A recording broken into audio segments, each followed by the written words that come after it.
Rockstar gang, what up, what up, what up? Appreciate everyone joining the live stream. Appreciate everyone in here. Make sure you pound that like button, hit that subscribe button. If you haven't already, make sure you click that post notifications bell so you don't miss any new content. Welcome, and ladies and gentlemen, to the Rockstar Report. And by the way, Merry Christmas. Obviously, belated Merry Christmas. I did put something in the community chat to wish you all obviously a Merry Christmas. So I hope everyone had a great holiday. Whatever you celebrate, honestly. I know a lot of people are here and indifferent, but that's the world we live in. So, Merry Christmas to each and every one of you. I appreciate everyone in here. Join the live stream again. Do me a favor. Make sure you smash that like button. Do me a favor. Make sure you hit that subscribe button. And make sure you click that post notification bell so you don't miss any new content. Plain and simple as that. So again, I hope everyone had a wonderful holiday. Glad to be back. Getting back. Obviously getting some content out to you guys tonight. And I appreciate everyone joining, man. We're gonna do you see it, full preview and breakdown. May even open up the live stream to you guys tonight if that's something you guys are interested in. Obviously, if you guys want to join, maybe we can do a little open mic sesh tonight for everyone to come and join in. Give your thoughts. But if not, feel free to give your thoughts on the channel, or not the channel, but obviously your thoughts in the chat. If we do end up opening and you don't want to join, it's no big deal. Continue to show your thoughts. So and of course, get in the chat. Love to hear y'all's comments as we go throughout tonight's live stream. So again, appreciate everyone being here and all that. So all right, let's get right into it, man. Let's see here. I'm gonna share my screen. There we go. All right. So here we go, ladies and gentlemen. Here we go. So, High Vibe just said, "What's going on with you?" But we're gonna dive into that, my guy. We're gonna dive into that. I promise you. First things first, man. We're definitely gonna dive into that injury report. So let's get right into it, man. What happened here? Oops. Let's see here. No JC, no Josie might be in trouble. Yeah, we're going to dive into that injury report. The injury report does not look good for either team, really, to be honest with you. It doesn't look good for either team, to be honest. I'm trying to see if y'all can see that. I don't know if you can see that. Maybe it's better if you're on your phone. I like this new vertical view. I do. I feel like the vertical view is a vibe, but that's just me. All right, let me get back into this real quick. So obviously this is the brutal reality of the NFL, ladies and gentlemen. Like the Carolina, we're kind of limping into this week 17. Week 17, man. And frankly, things aren't looking great. There are a slew of injuries here that has left key players either doubtful, completely out for this NFL matchup, NFC South matchup, I should say, against the Bucs. And let's cut the fluff. Let's get right into it. This team is banged the hell up. Like you're starting, you start off with Taylor Moton, the right tackle. All right. You're starting off. I don't know how good you guys can see that. But if you look at the top of your screen here, you got Taylor Moton out. That guy hasn't practiced all week thanks to a knee injury. And surprise, surprise, he's listed as doubtful. If Moton can't suit up, then it's going to be Josh Nijman, who's next in line to protect that right side of the offensive line. And the right side of an offensive line that can't really afford to lose any more ground, in my opinion. I think Nijman would be making his third start this season. So there's no pressure, right? But there's more bad news. You got JC Horn, who's also looking like completely out. He did not participate all week due to a hip injury. He's listed as doubtful, but at least on this sheet he was listed as doubtful. But he is for sure out, if I'm not mistaken. And it's great timing where we're trying to be these Carolina Reapers, where we're trying to, crush other teams' playoff hopes, right? This defense already has its hands full because it's the weakest link of this team.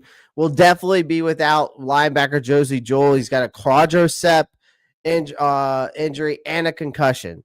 And then you also have Charles Smith-Wade, who's out also for sure with an illness in chest. So both of them are officially ruled out. In short term right now, man, this defense is heading into this game held together with duct tape and a prayer. All right. Like I said, you got Moton for sure out. Charles Smith-Wade completely out. You got J.C. Horn out. Chuba Hubbard's questionable.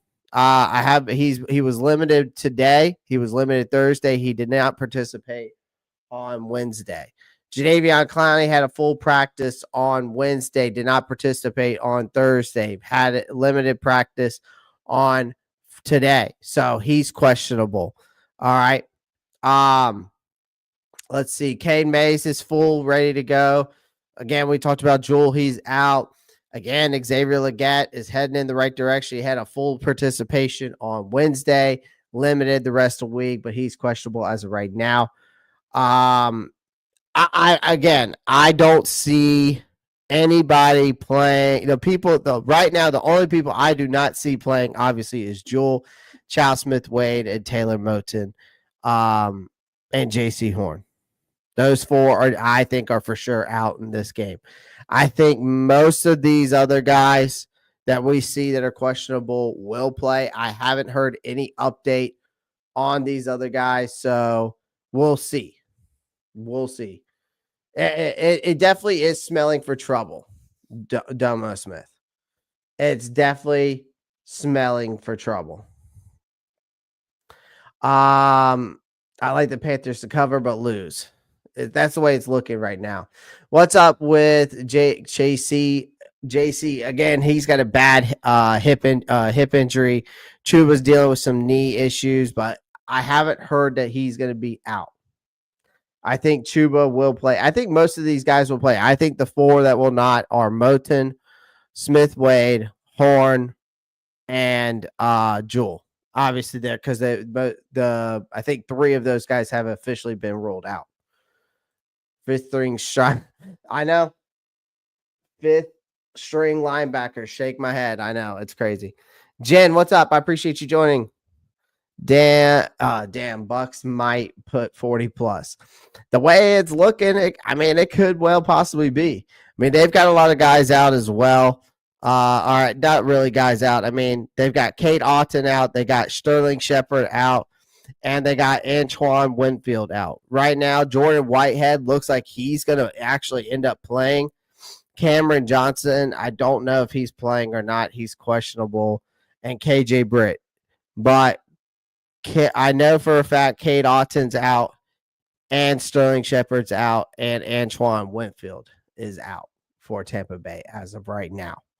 And we have four guys officially out. So we'll see how this injury report goes as time goes on throughout the week. Like I said, at least there's a shred of optimism on the offense. It seems like Dave Canales doesn't seem worried about Chuba Hubbard's knee. He did come out and say that, so Hubbard should be good to go. Looks like Xavier Legette's headed in the right direction. He thinks it sounded like Dave Canales today said he should be good to go, though both are officially listed as questionable. But Canales did hint that they'll likely play on Sunday against the Bucks. And again, Hubbard, by the way, is fresh off a monster performance in Week 16 against the Cardinals. So. Where he racked up that 152 yards, 2 rushing touchdowns. He snagged the NFC Offensive Player of the Week honors.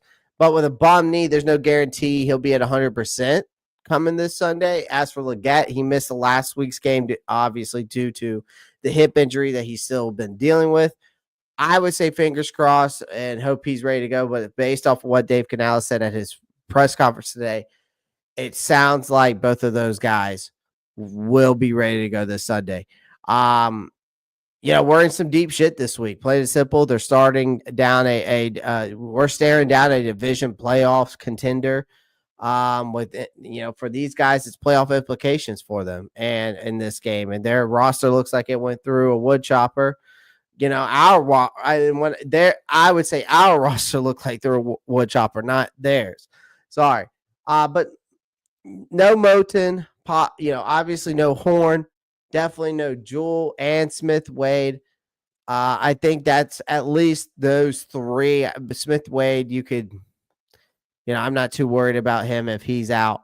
But the other three, those are some big names losses for this team because Jewell has been on a tear.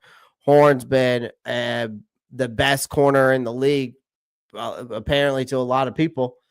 And Taylor Moten, again, has been one of our rocks on that offensive line. So, again, those three definitely sting for sure, in my opinion.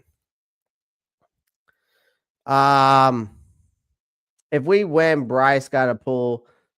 If we win, Bryce got to pull it out. I mean, the offense is definitely going to have to play on all cylinders, man. Definitely going to have to play on all cylinders to, we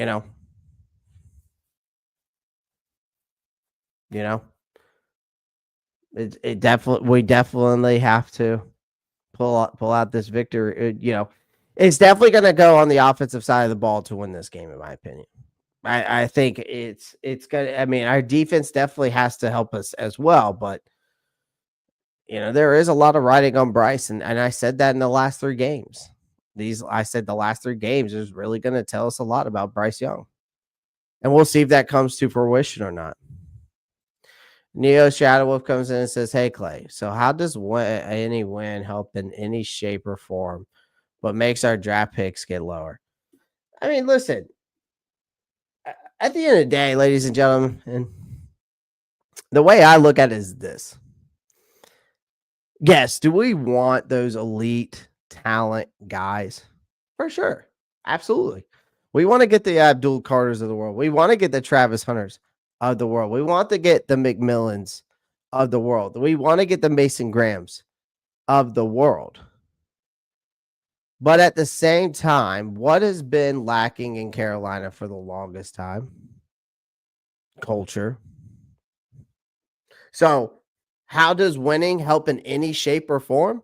It helps build the culture, keep pounding culture back up that we've lost for how many years. It also helps bring in big name free agents that can see that we're rebuilding the right way, heading in the right direction to get big name free agents. You could also make an argument for that. I know that I get it that we want these top draft pick guys as well. But how many draft picks Carolina has? There's no telling what kind of talent they're going to be getting. We don't know how this draft is also going to work out. See, that's the problem. Everybody thinks that just because you don't have a top 5 pick, you're not going to get the elite of elite. That's not true. There are guys that come out in all different rounds that end up being elite talents. So you can make a case for that. You can't say, and it's not that rare compared to the first round. Every pick in the draft is a risk. Every pick. CJ Stroud was a risk. Anthony Richardson was a risk. Bryce Young was a risk. Cam Newton, when we drafted Cam Newton, was a risk.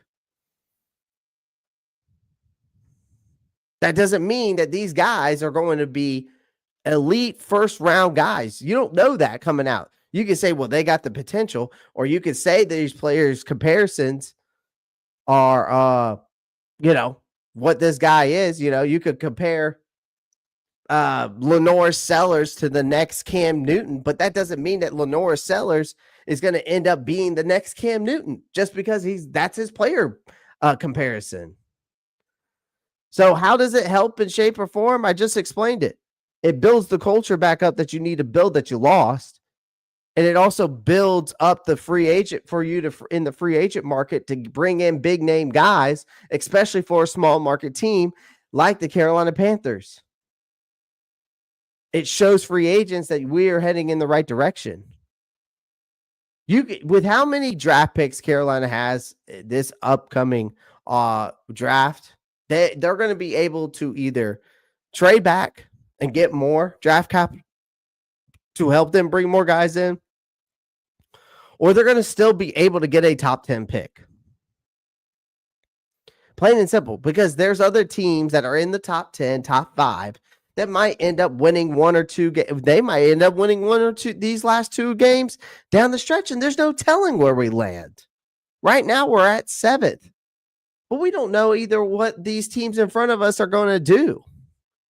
This is a highly big, huge defensive draft class.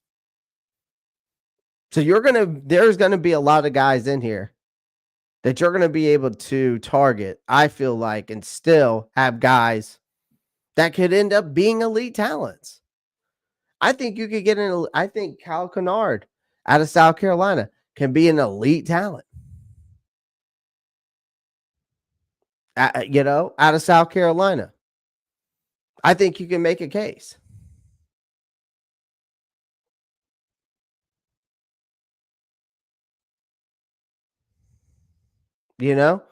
So, I mean, again, so to answer your questions, how does it help in any shape or form? It helps build the culture back up, and it helps bring in free agents and that's big name free agents to a small market, because it shows them that we're heading into the right direction. And with a guy named Brant Tillis, who is a finance guru, he can help your team out, bring in those guys with the right contracts. But yes, I mean, I get it. We want the league guy. We want the top picks in the draft. We all do. But I'm tired of drafting number 1. I'm tired of drafting in the top 3. I'm tired of drafting in the top 5. What are people going to say when we do start winning and we're not getting the top 5, top 10 picks? They're not going to say anything because we're winning. I'd rather win than worry about draft position. Bobby Wagner was a 6th-round pick. He was something like that. He was low. Hey, Clay, we need culture and talent, but you have a greater chance of it being sure thing. But cap next year is going to be tight until after the draft. Yeah, I mean, we definitely need culture. We definitely need talent. There's no denying the talent, right? We definitely need talent, Neo, for sure. And in the draft, it's very hard to say that it is a sure thing, because again, you're going based off potential. You're going based off their draft analysis, or there's someone giving you their draft analysis. You don't know what you're going to get, right? Abdul Carter could look really good at Penn State, but he could come out here and end up being Amari Barno 2.0. Not saying that's going to happen. I think Abdul Carter is actually going to be very, very good, but that shit happens all the time. A draft pick but that's the reason why I say in free agency, you can bring in guys with big names if your culture is right, because they see that you're heading in the right direction. That's all I'm saying. Good conversation, though. Good conversation. Sean, what's up, man? Appreciate you joining me too. Win, win, win. Absolutely. Absolutely. I just want to win out because really I want to build that culture back up. I want to prove to these free agents out there, because this isn't going to be a decent free agent market. I want to prove to some of these free agents that are going to be available that we're heading in the right direction. And you could probably get some big name guys. And again, I know that the cap is going to be tight, but man, we've seen teams manipulate the cap like crazy. Saints are one of them. We've seen a lot of teams manipulate the cap. The cap can be manipulated. Okay. The cap can be manipulated. So let's just, the Saints did that for years during the Breeze era, and they got a Super Bowl out of it. So, and they were in the playoffs basically almost every single year when Breeze was around. So, That's another thing that people think about. Yeah, it's tight. It's probably going to be around like 41 mil or 33 mil after the draft, something like that. I'd have to go look and do the math. But again, at the end of the day, cap's the cap, right? I'm not too worried about the cap, especially when I got a guy named Brant Tillis who's doing us favors by eating over 70 plus $1 million in dead cap this year, which is the smartest thing we've had in a guy doing our finances. So, all right, let's get right into it, man. Let's talk about these Tampa Bay Buccaneers because we're crawling into the end of a interesting. I would say it's an interesting season for the Carolina Panthers, and some people would probably say it's miserable bull. It was a roller coaster. It was dragging. It was this and that, and it was. I mean, I can't deny that. You got a sorry 4-11 record, right, into your final road games. But first up, you got the Tampa Bay Buccaneers this Sunday. It's a divisional rematch. It's the second meeting. The second meeting for us. So let's be clear. This game means everything to Tampa Bay and next to nothing to Carolina beyond, salvaging some dignity. Now, the last time these teams faced off back in week 13, Tampa pulled out a 26-23 overtime win. That game saw Chuba turn out one of his worst rushing performances this year. He had a meager 43 yards. Meanwhile, Bryce actually had the game for himself in this one. He actually had one of his best games in this. He threw for his season high in this game. He had over 298 yards when he played them the last time. So let's not kid ourselves. This is that game didn't mean much, right, for the Panthers then. It sure as hell doesn't now. And the Buccaneers are sitting at 8-7, who are a total different story. They're clinging to their playoffs hopes after they by a thread. They lost to a nail-biting Dallas Cowboys, 26-24. That loss knocked them out of controlling their own playoff destiny, which is crazy to me. I would have thought Tampa Bay would have won that game. Tampa will be full on in desperation mode this Sunday. They're hoping for a win, a little divine intervention elsewhere in the league. On the flip side, you got the Panthers, who are in this, I guess you could say, quote, moral victory territory that, or they're just trying to, not get humiliated, right? But let's get into it. Let's get into these Bucks. First things first, let's talk about the rookie wrecking ball in Bucky Irving.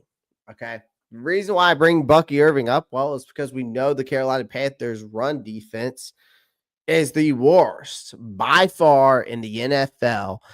And we're going up against, again, Mr. Bucky Irving again. And the first time the Panthers faced the Bucks this season, this guy was an absolute nightmare for us. When asked about it in post game, Carolina's actually Charles Smith-Wade straight admitted seeing Irving dominate before back in college, and he said, "Yeah, in college he laughed bitterly. It was Bucky Irving," which obviously Charles Smith-Wade, who's a Washington State Cougar, he shredded them when he was playing against Bucky Irving at Oregon. And when they played each other, Bucky Irving had 15 carries for 129 yards in that game. So, and Charles Smith-Wade alluded to that in the last time we played them. So, you fast forward to now, and Irving is still the same unstoppable force, man. Like, he's already piled up 920 rushing yards, as you can see, 7 touchdowns on 168 carries this season. You're averaging a brutal 5.5 yards per carry. And, he's not just wrecking defenses on the ground, man. This kid has 320 receiving yards on 41 catches off 43 targets. So basically, he's a nightmare no matter where he lines up. I mean, the guy has over 1,240 scrimmage yards, which leads the rookie class, as does his 62 forced missed tackles that he has as well. So the Panthers don't want to get him again. I don't want this team to get embarrassed again. They need to figure out how to slow this guy down. And let's not forget the emotional baggage where Smith Wade has seen Irving carve him up twice now. Once in college, now once in the pros. Again, Irving's got that blend of speed, power, sheer determination, makes him a headache for any defense right now. And Carolina doesn't have the aspirin for it.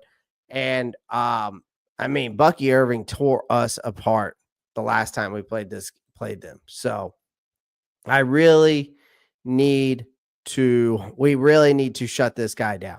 We really need to force Baker to beat us with his arm because he's a turnover machine, man. He's thrown 15 picks this season. So if you can control him in the pocket, force him with his arm, slow down Bucky Irving, you might have a chance in this game. But we'll get more into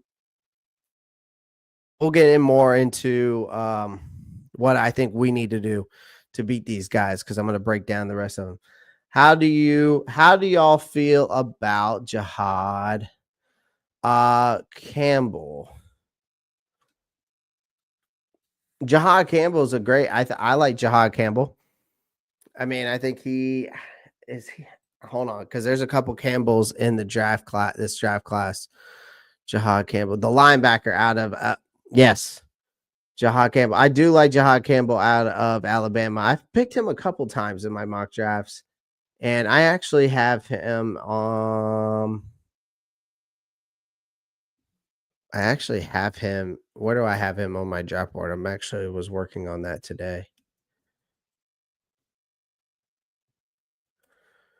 No, Jihad Campbell.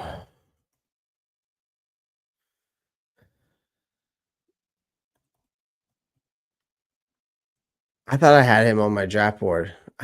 I think maybe I haven't got to him yet. I haven't gotten to Jihad Campbell. I've definitely looked at him. Definitely I know one thing about him. Got the great length inside, great instincts, a versatile hybrid linebacker. I remember looking at him out of Alabama. I'm pretty sure he transferred from Florida State to there, if I'm not mistaken. I'm pretty sure he started out at Florida State and transferred, if I'm not mistaken.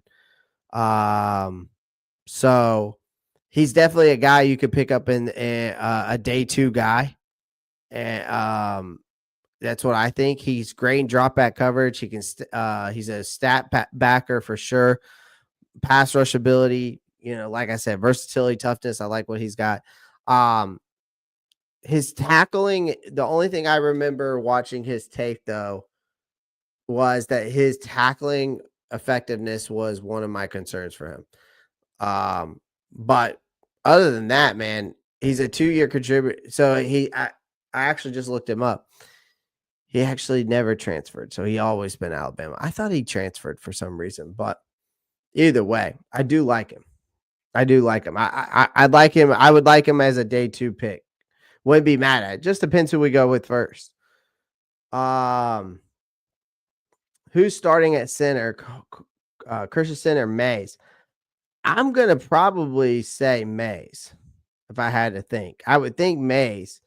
I think they want to keep Christensen as a guy who just kind of move around and keep him healthy just in case, guys go down. So I think they're going to go with Mays, Marcos. I haven't heard which one they're going to go with which. I don't think anybody has said anything about that yet, but I think he's going to go. I think it's going to be Mays.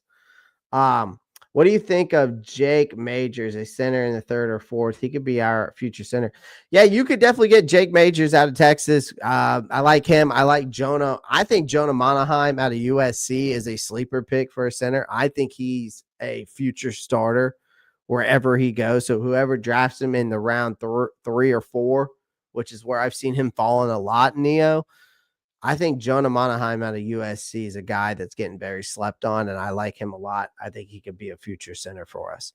Who knows? K-Mays the ways Mays is playing right now could end up being our future, but it doesn't hurt to always add more depth to the offensive line and in the trenches. I think on both sides of the ball, it never hurts. I'm a big trenches guy. I'm a big believer in that. So yeah. All right, let's move on.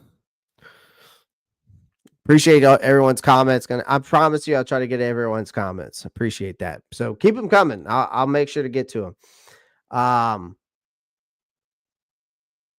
Appreciate that. I'm gonna put a goal up today. Let's get 10. Let's try to get 10 super chats. And let's try to get 10 super chats in the next 30 minutes. And I'll do a major giveaway. Because I actually have some stuff to give away.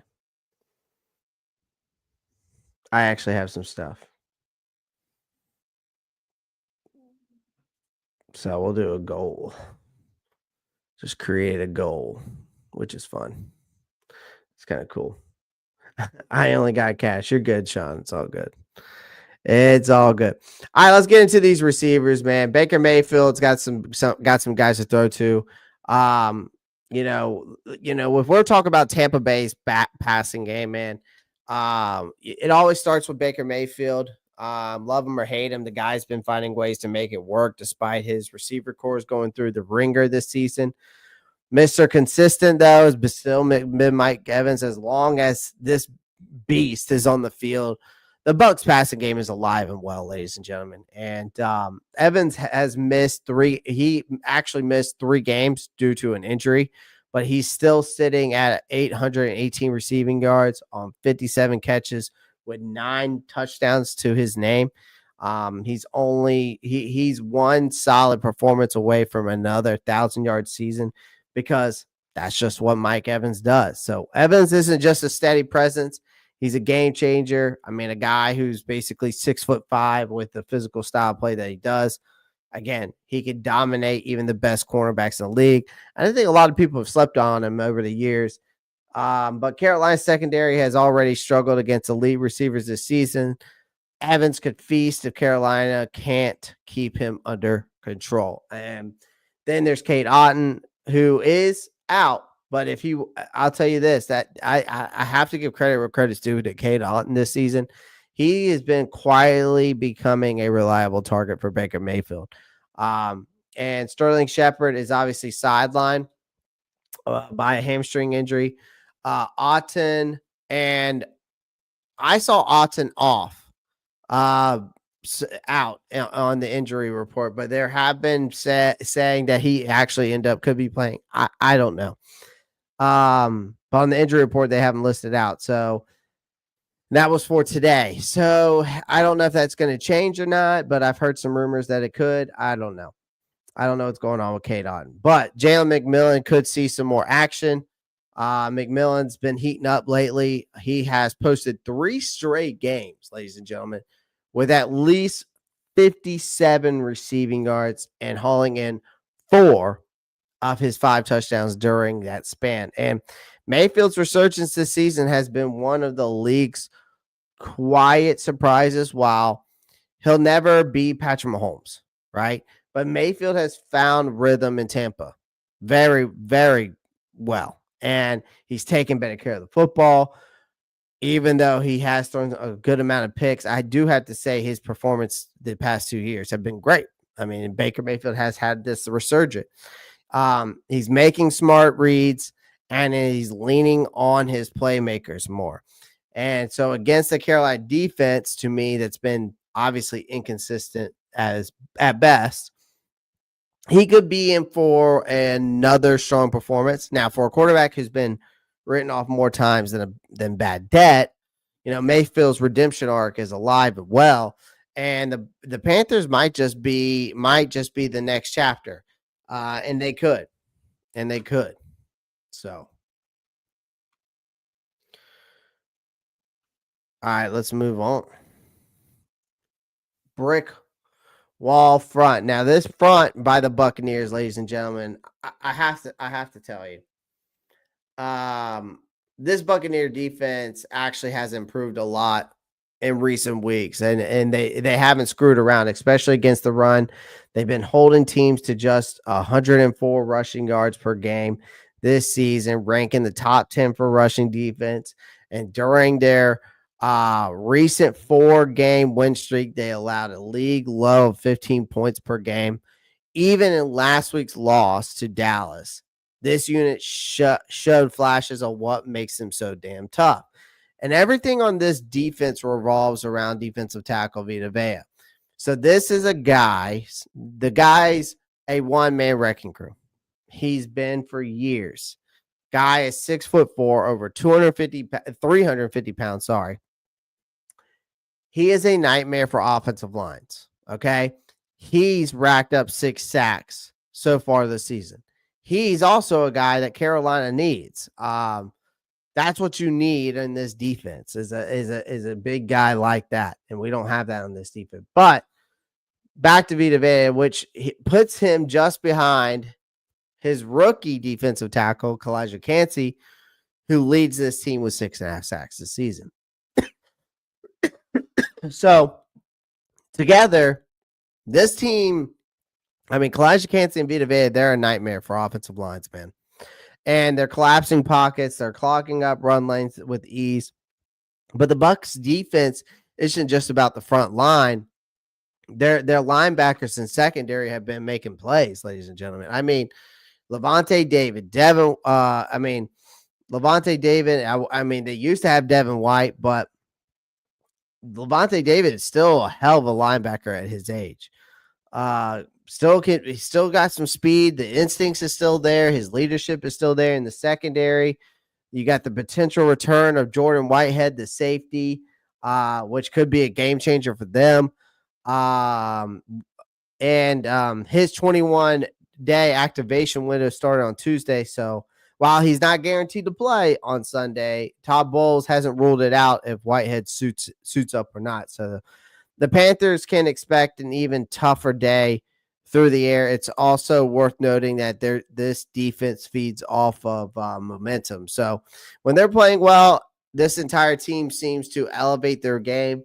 If Tampa's defense starts strong, gets into a rhythm, I think Carolina could be in for a long day. Painful, and Bryce Young has to be ready to play and ready to run for his life because this is a team with Vita Vea and Kalijah Cansey and company. These guys will be coming for him early and often. And I'm looking forward to seeing how our offensive line holds up against them. Again, we're coming into a game with a lot of our own injuries of our own. So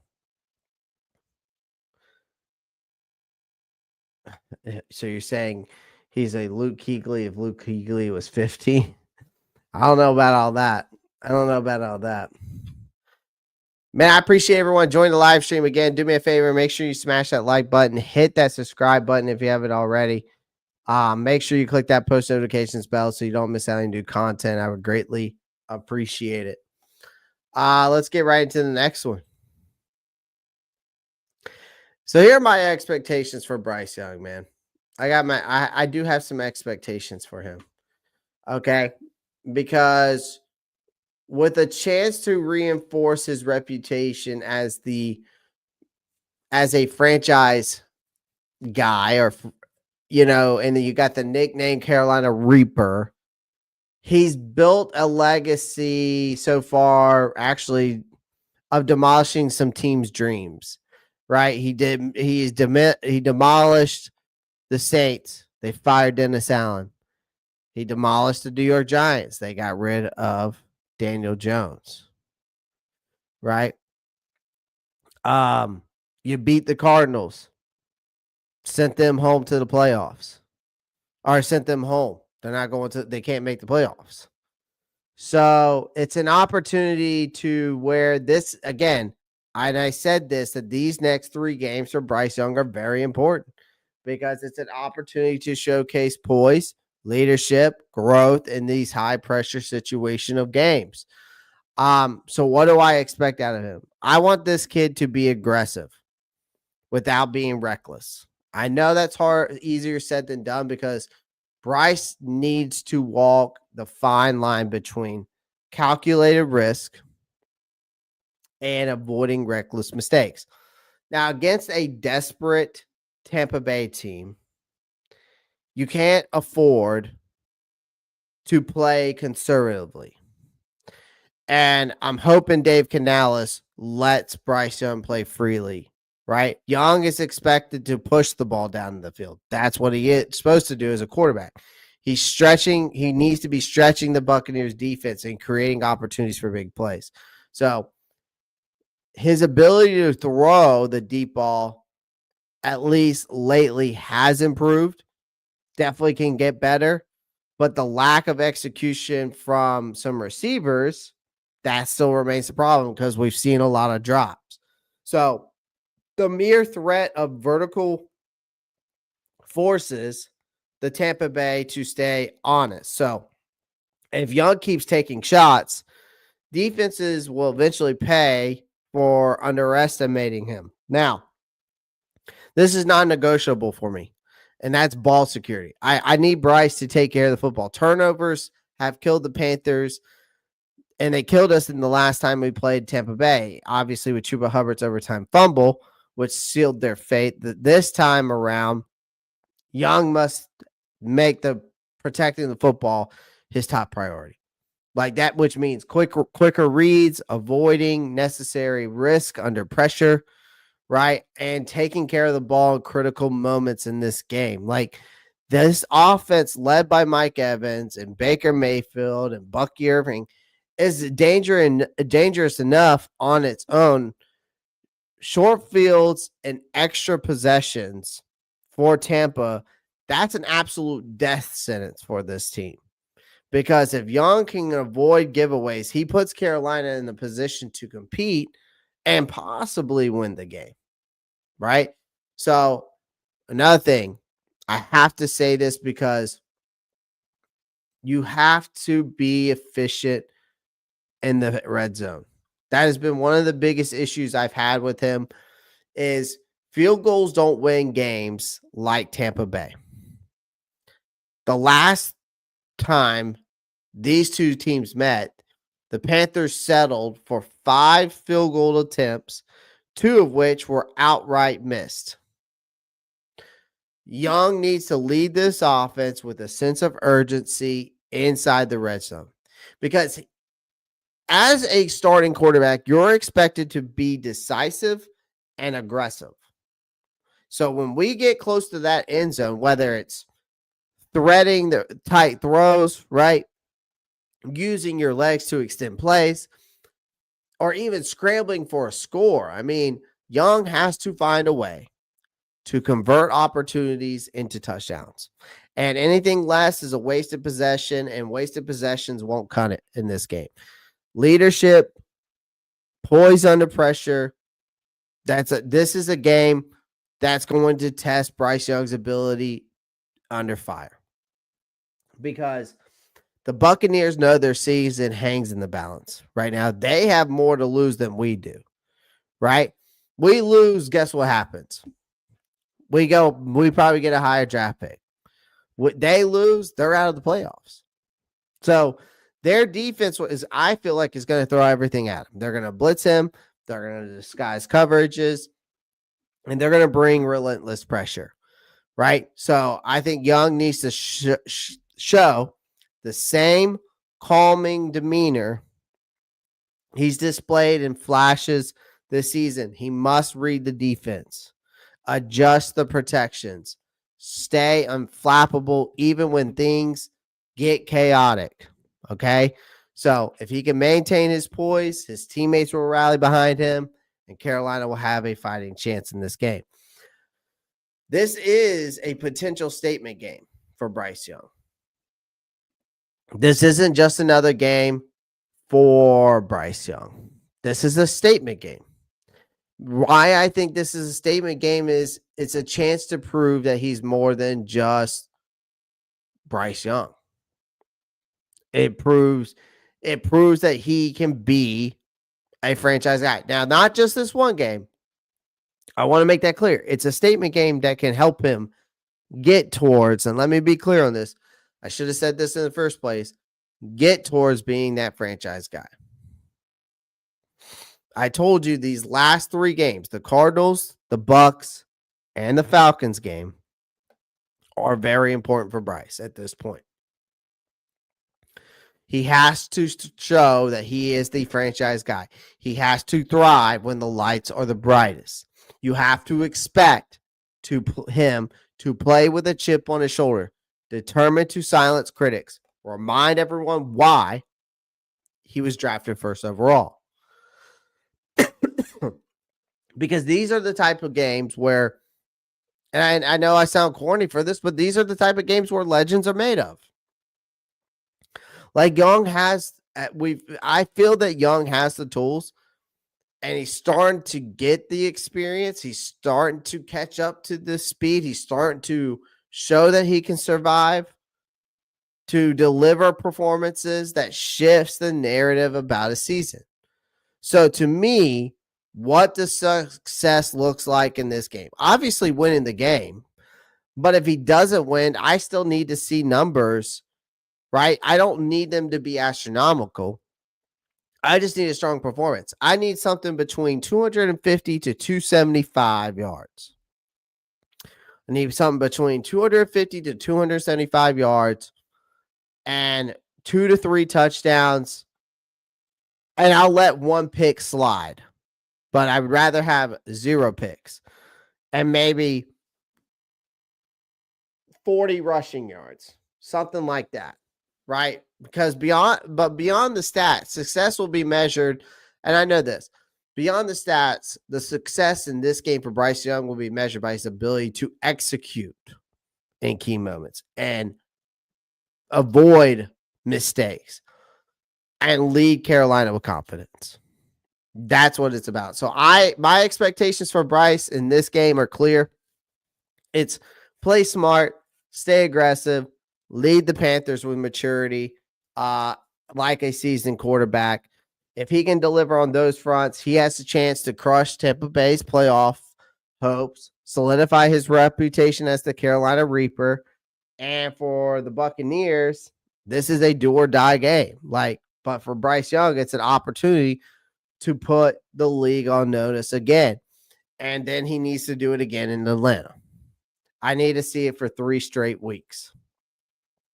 I need to see it for 3 straight weeks. I need to see him finish. I need to see him finish strong. So that's why I say that's my expectations of Bryce in this game. All right. That's my expectations of Bryce Young in this game. Panthers offensive preview. So we kind of went into, obviously we were kind of talking about it, man. But I want to talk about this offense. The last time they met again. So on this offensive side of the ball, let's rewind the last time the Panthers played the Bucs. They faced off. Carolina's offense actually didn't look half bad. So which is a huge compliment for this team, right? You got Bryce, who moved the ball efficiently in this game. He had his career high. The team was in position to pull off a win. Shocker, Carolina found a way to screw it all up behind a boneheaded mistake. Of course, I'm talking about the fumble by Chuba Hubbard. And, of course, it was at the worst possible time. So one of the biggest takeaways from that game for me wasn't just about the players. It was about Dave Canales. So let's just say his decision-making wasn't exactly inspiring in that game for me. Because he settled for field goals, like I said, on 4th and short situations in Bucs territory, clearly playing not to lose instead of playing to win. And how'd that work out? Because Eddie Pinheiro ended up missing 2 of those damn field goals, both of them hooked wide left. And I was like screaming at the TV, just being like, stop being such a coward, man. Like to his credit, Canales seems to have gotten the message, but he's been noticeably more aggressive on the 4th downs in the weeks since that game. Now, what needs to happen this time, though, offensively is, again, don't turn the ball over.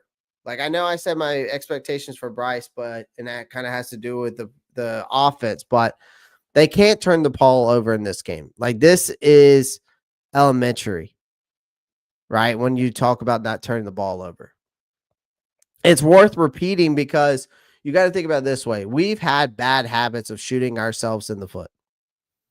And the last time these two teams played, we had a real shot of winning this game.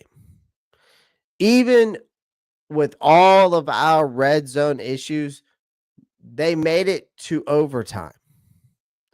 And when then Chuba Hubbard fumbled, handing the Bucs a short field goal, an easy chance to close it out, Tampa's offense is too damn good to give them gifts like they did. You got, Mike Evans, Bucky Irvin. We'll see if Cade Otton plays. It sounds like he's out. Jalen McMillan.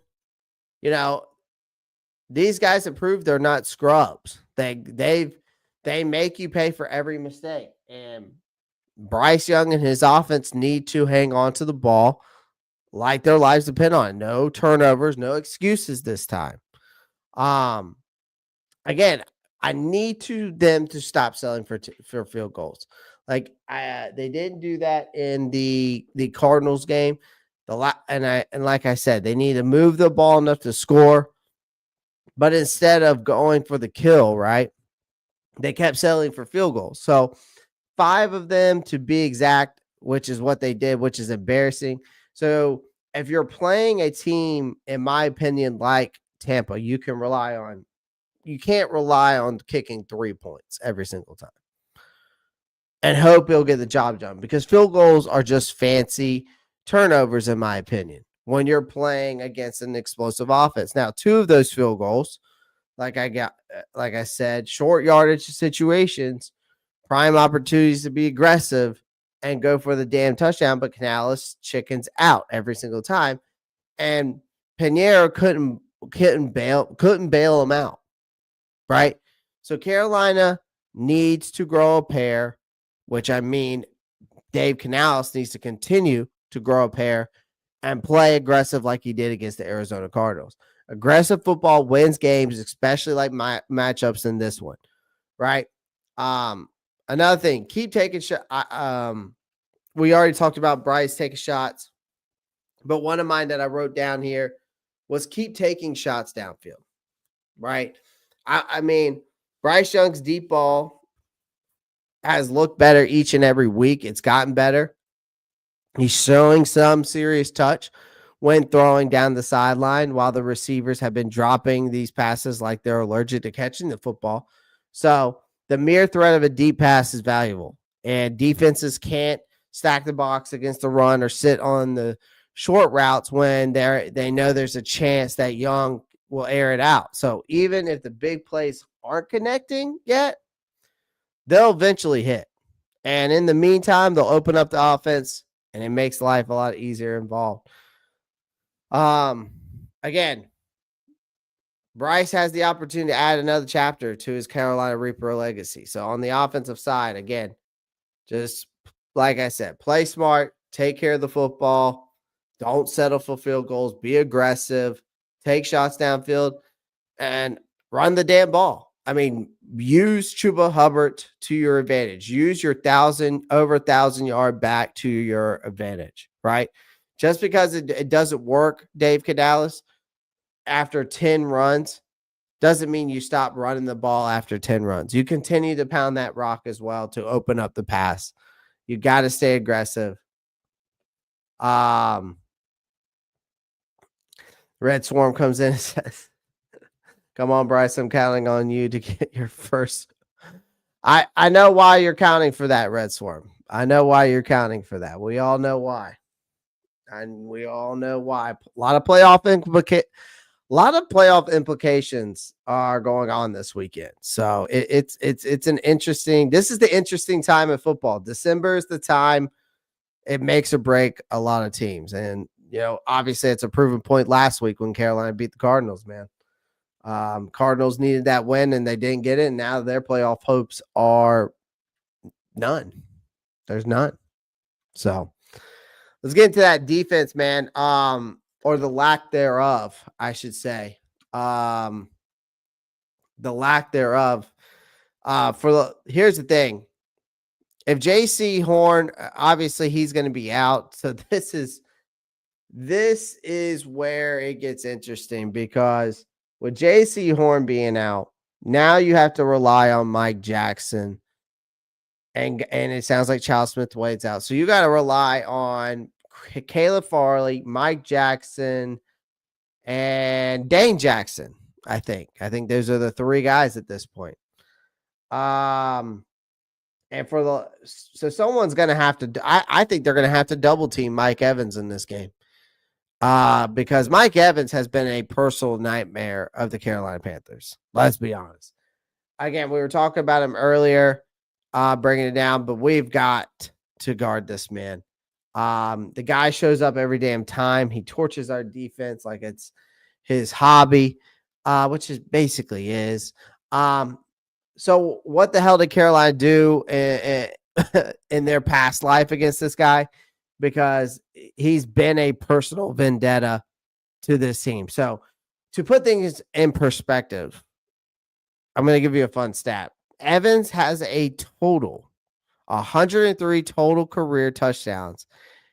20 of those have came against the Panthers.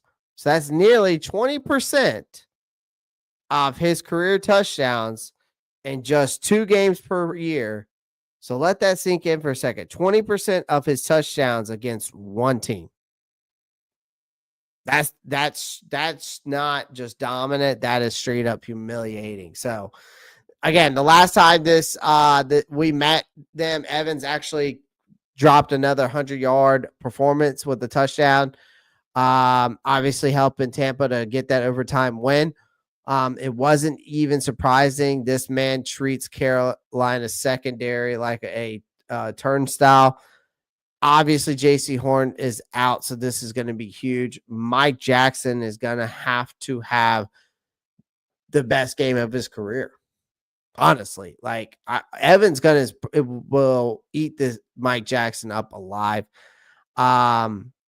So if the secondary doesn't lock Mike Evans down, it's going to be another long, miserable day. And nobody wants to see that shit anymore. The run defense, again, I don't know what to say about this team, because it's at least from the run defense standpoint, man, it's an absolute damn disaster. We're a complete shit show of a run defense. Okay. This unit is practically, and I was looking at it the other day, this unit is practically dead last in every defensive measurement. They can't stop a nosebleed, let alone a competent run game, man.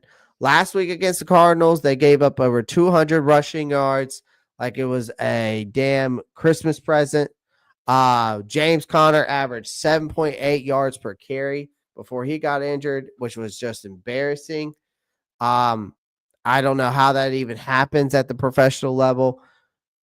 And now you have to deal with Bucky Irving, who was a nightmare the last time we played him. And the Bucs run game was immaculate in that game with Bucky Irving. So Tampa Bay's offense love to funnel everything through their backs, right? Which, as they should. They have Rashad White and Sean Tucker as well. They've both have had great performances this year. Obviously, Bucky Irving is that guy, though. Whether it's on the ground or on the air with Bucky Irving too. So, and Josie Jewell's out. So this front seven is reasonably healthy, which makes their incompetence even more frustrating. But again, they're still missing Derek Brown. They're going to be missing Josie Jewell this week. They've had Derek Brown out for the year. Shaq Thompson's out for the year. You know, it obviously those guys do leave massive holes in this offense. But if there's ever a time for a backup group, practice squad group, to pull out its collective head, and somehow they pull it out of their ass and they want to show up, this game would be it. Because Bucky Irving isn't going to be an easy stop. He's a physical runner.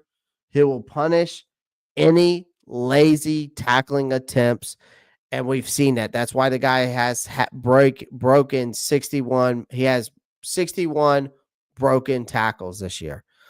This defense can't afford to give up chunk plays. You can't or allow the Bucs to control the tempo of the game with their ground games, because if they do, the offense won't even have a chance to keep pace in this game. And so you have to step up. You have to step up. Oh, for sure, Red Swarm. They're going to definitely be looking to get that 1,000 yards for sure for him. Buck fan 88 comes in and says, "Let's go Bucks, baby. I appreciate you joining the live stream, man." Maybe Baker will give away a few in the process. I mean, he's been known to do so, but we'll see. No offense, though. Love the Panthers, and no disrespect. It's all good, Bucks fan. I appreciate that, man. I appreciate you being here. I think that Baker throws at least 2 picks. Red Swarm, that's crazy work. That's crazy work. I with this secondary without JC Horn, man, I'd be surprised. But if this practice squad can step up, man, good for them. I think if you want to see 2 picks, Red Swarm, you're going to have to contain Baker Mayfield, or you're going to get burned. Because, again, what happens with Baker Mayfield is when you watch him play, he thrives on making plays out of chaos. You know what I mean? Like, he's not the most consistent quarterback, but when pressure's on, he knows how to deliver. Like that's the thing about Baker. Because if you go back and watch our last matchup, he pulled off some late game heroics in that, and that's what helped the Bucs win that game. Obviously, the fumble happened with Chuba, but if we can manage to keep him in check, right? If the Panthers had managed to keep him in check, we'd have 5 wins by now. Instead, we are here still talking about what might have been, right? And that's what I'm alluding to, because when we're talking about this time around, you have to play Tampa, and you have to play Tampa in Tampa. That's the difference. You're not at home. So the stakes couldn't be even any higher, right? The NFC South crown between you guys are on the line between the Falcons, right? A playoff spot is obviously on the line. So the Bucs lose, they're basically handing the division to the Falcons. And I know Baker Mayfield knows this in his mind, because that's the type of quarterback that he thinks about that shit. He's the type of quarterback that thrives in these high pressure situations. That's a problem for us, because this defense hasn't actually been, if y'all think about it and you watch these games, this defense hasn't exactly been clutch in big moments. Right? This defense needs to shut him down. Keep him in the damn pocket. Force him to make mistakes. Right? For the love of everything holy, create those negative plays. Like, you can't let him extend drives with his legs or pull off those ridiculous off-platform throws he's known for. JC Horn and Mike Jackson JC Horn's not playing, so I don't even know why I mentioned Dave. But Mike Jackson and the other guys, Dane Jackson and Caleb Farley, those are the 3 guys I think will be playing, because even Charles Smith-Wade's out. They're going to be drowning trying to cover Evans. Like, the rest of the defense needs to step up and make Baker Mayfield's life miserable. Get some pressure on him early, and don't let up, right? Because if Mayfield gets into a rhythm, it's over. It's over. So if we want to crush Tampa Bay's playoff hopes, this defense has to step up, plain and simple. They're going to have to contain him. That's the biggest thing in this game for me. I think that's probably the number one priority. I think, yes, stopping Bucking Irving would be huge, but if you can contain Baker Mayfield, you might have a chance of winning this game. You might have a chance of winning this game. Clay has JC Horn, Red Swarm, JC Horn. It doesn't look good. It doesn't look good, Red Swarm. It's looking highly unlikely he's playing in this game. He hasn't participated in practice all week. and he's listed as doubtful. I don't see him playing. They haven't officially announced it because they normally don't officially announce it till tomorrow? So I think he's out. I thought he was going to be a game time decision. I agree with you though. If JC Horn can't be there for Evans, that's a problem. Oh yeah, for sure. It's called barbecue chicken for Mike Evans. That's what it's called. No, actually, that wouldn't be cool, Red Swarm. No, that would not be cool. That would not be cool at all. Oh, no, it wouldn't be cool. Yeah, that would not be cool. That would be a little weird. It would be a little weird, no? Be a little sus a little bit. I don't know. Be interesting. It would be interesting. Man, so final predictions, man. Like I said, I broke it down for the offensive preview. We broke down the Buccaneers from start to finish. My final prediction in this game, I've been thinking about it. I've been thinking about it this week of this game, and I in particular because a lot because of just the implications that it's involved in it. And how this game could save, Bryce Young's career. And I said that these last 3 games could help Bryce Young out. So and I told y'all what he needs to do these next 3 games. And he has to continue to play with confidence. The Buccaneers dropping that game against the Cowboys on Sunday Night Football. Now this is a suddenly huge, like I said, this is a suddenly huge game for the Buccaneers. So if they want any chance of, and that's if they want to make any chance of making the playoffs. And Tampa Bay's a big favorite, and Bryce Young has played outstanding during the last couple of weeks. And that will make things tough for the Buccaneers. I don't have anything, and we don't have anything to play for. But I'm not gonna, I'm telling you that because we really don't. And they're treating every week like it's a must-win game. And Dave Canales deserves a lot of credit for their effort that we're seeing now. I think the Bucs are just a better team, and they should win. But I wouldn't be surprised if this game is another close one that comes down to the fourth quarter or an overtime. And you know what? I'm going to take it. I'm going to say it's going to be, I'm going to say 27-21, the Bucs. I'm going to take the Bucs. I think again, they're just a better team in this game. I love but what we're seeing from this team is competitiveness week in and week out. So I have to go with them. Right? I have to go with them. And I could come up with a lot of reasons, but I'm going Tampa Bay 27-21.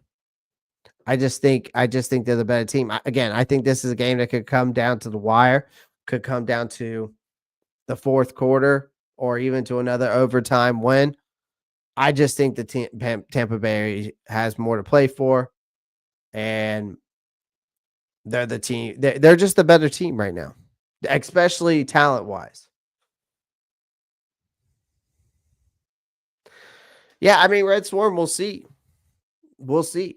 I mean, again, I'm not holding my breath on Bryce Young yet. I'm not a big Bryce believer. I'm not a Bryce sexual. I'm not a big Bryce fan. I have, my expectations have gone down to realistic. I used to be this optimistic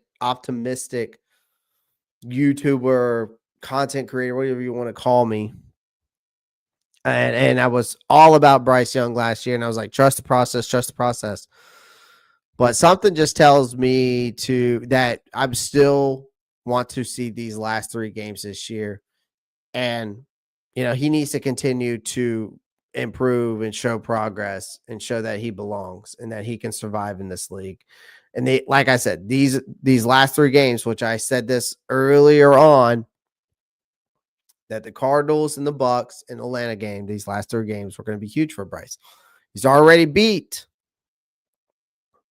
right? He's already beaten